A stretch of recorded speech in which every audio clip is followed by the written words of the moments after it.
قصتنا ديال اليوم الاخوان قصه ديال واحد البنت كانت خارجه من الدار ديالهم وغادي يتبعها واحد الكلب اللي كان شرس بزاف. كان هذا الكلب مجعور وبقى كينبح عليها حتى غادي يخلعها، وبقوه الخلعه مسكينه غادي تطيح في الارض وغادي تغيب، ما غاديش تبقى في الوعي نهائيا. غادي يجيو الناس ديال داك الحي وغادي يديوها حتى لدارهم. والديها غادي يقولوا على ان البنت بقوه الخلعه تمسات او جاها بوصفور، وهنا غادي يديروا واحد المصيبه الاخوان، غيديوها عند واحد الشيخ اللي غادي يدير فيها واحد الكارثه هي والاب ديالها. الكارثه الاخوان اللي غادي تصدمكم وغادي تخليكم تقولوا واش كاينين شي ناس بحال هكا عايشين معانا. خليكم معايا باش تعرفوا القصه بالتفاصيل كامله، ولكن قبل ما نبداو بغيتكم الله يجازيكم بخير الاخوان اللي كيتفرجوا في هذا الفيديو هذا كامل، ديروا لنا واحد اللايك ولو تصيفطوا لنا غير قلوبه في التعاليق، راهم كيعاونونا بزاف. والله ما تعرفوا الفرحه الاخوان اللي كنفرح ملي كنشوف التفاعل ديالكم، وكنشكركم بزاف.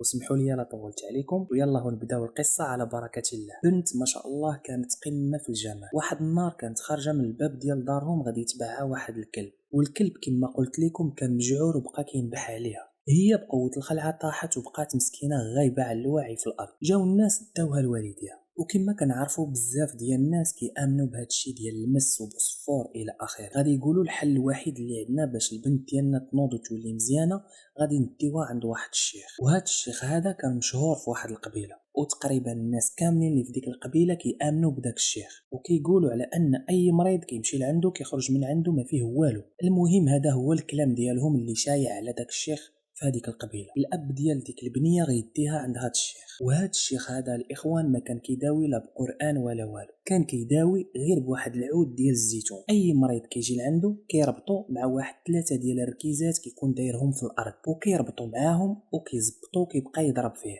المهم البنيه وصلت عند هذا الشيخ، وكيف العاده غادي يقبطها مسكينه وغادي يربطها في الارض مع دوك الركيزات وغادي يزبطها وغادي يبقى يشحط فيها. البنت مسكينه غير كتغوت وكتبكي وكتقول لهم عباد الله انا راني ما فيا والو، انا يلاه استوعبت وفقت من الغيبوبه اللي كنت فيها. انا راه واحد الكلب هو اللي خلعني وخلاني نغيب بقوه الخلع، ولكن دابا راني فقت وما فيا والو. وكتغوت على باها وكتقول له عتقني من هذا المتوحش هذا راه غير نصاب وكيضحك علينا. المهم الاخوان هذا الشيخ قيل كيضرب فيها النهار كامل. من موراها غادي يمشي عند الاب ديال البنيه غادي يقول له على ان البنت خاصها تبقى عندي شي ايامات هنايا على ما تداوى، لان الجن اللي فيها مازال ما خرج. الوالد ديالها غادي يجلس معاها لمده ديال 3 ايام، حبس الخدمه ديالو وحبس كلشي على ود بنته. النهار الرابع هنايا غادي يعيط للام ديالها تجي هي تجلس معاها ويمشي هو يخدم على راسو. جات الوالده ديالها وجلست معاها، وهنا غادي تلاحظ على ان الشيخ غريب شويه، لانه كان كيدير شي حوايج مع البنت يعني شي شويه كيتحرش بها، وكان كيقيسها في شي مناطق اللي حساسه. والبنت كانت كتغوت وكتقول لهم هذا راه غير نصاب، راه كل مره كتخرجوا وكتخليوني معاه راه كيغتصبني وراه غير كيضحك عليكم. وكل مره البنت كتقول هذا الكلام هذا كيزيد يضربها مسكين باش يخليها تسكت، وكيقول الوالده ديالها على ان الجن اللي فيها هو اللي كيقول هذا الكلام وماشي محترم. وعلى كل حال الوالده ديالها كتيق الكلام اللي كيقول لها. المهم البنيه بقات مسكينه على هذا الحال لمده اسبوع. هنايا غادي يولي يجي الاب ديالها يشوف بنته مالها، غادي يلقى البنيه ديالو في واحد الحاله يرثى لها، وكتاكل وكتشرب غير في الارض وما مغطيه ما حتى شي حاجه، كلها عريانه. هنا عيا كيشوف وكبتو حرقاتو على بنته. قال له اسيد الشيخ هذه اسبوع البنت عندك ما درتي لها والو، انا غنهز بنتي نديها للطبيب. هنايا الشيخ غادي يخاف ويتخلع منين قال له الطبيب، لانه هو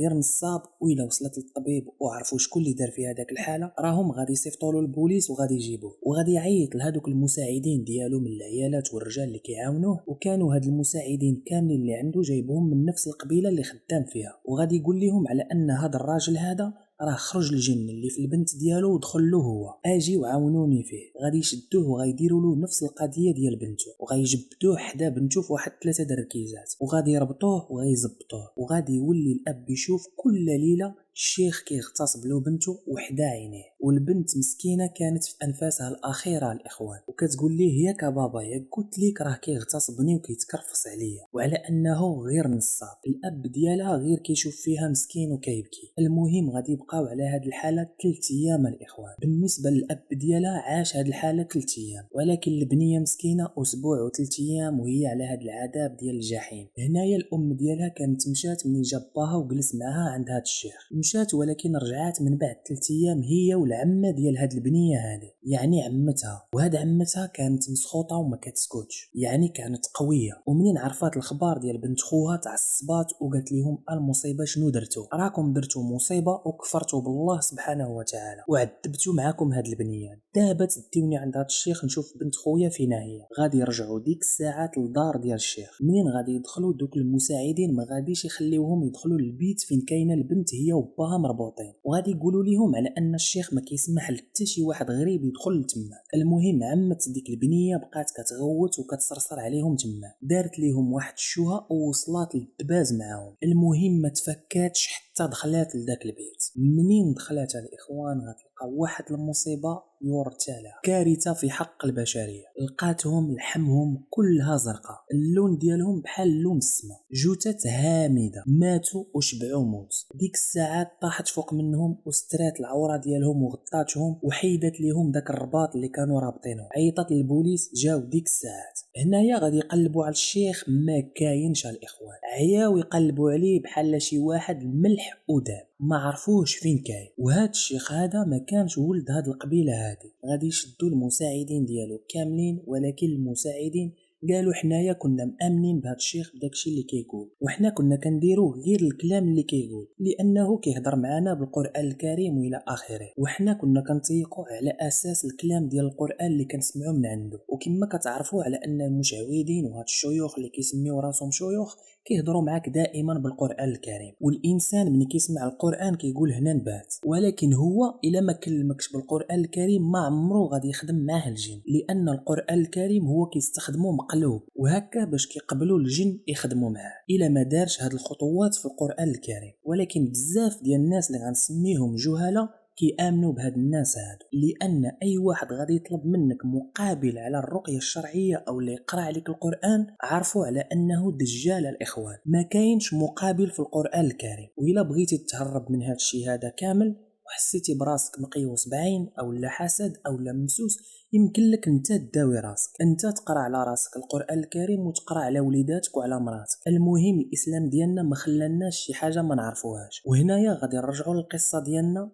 الشيخ الاخوان اللي ارتكب هذه الجريمه في حق هذه البنيه وباها، ويمكن في بزاف ديال الناس اللي ما عرفناش القصه ديالهم معاه. اغبر الاخوان من 2011 الى يومنا هذا مازالين ما لقاوش راس الخيط باش يتبعوه او اللي يقلبوا عليه، ما عرفوش فين هو. وهذوك المساعدين ديالو حكموا عليهم كل واحد 15 عام، لان القانون لا يحمي المغفلون. والقصه الحقيقيه هذه وقعت في سوريا الاخوان، والمجرم والمتهم ما كيمثل الا نفسه وما كيمثل حتى شي بلاد في العالم. وهنايا كتكون تسالت القصه ديالنا. كنشكركم بزاف الا وصلتوا لاخر الفيديو، واللي ما درناش واحد اللايك في اول الفيديو يديروا لنا دابا.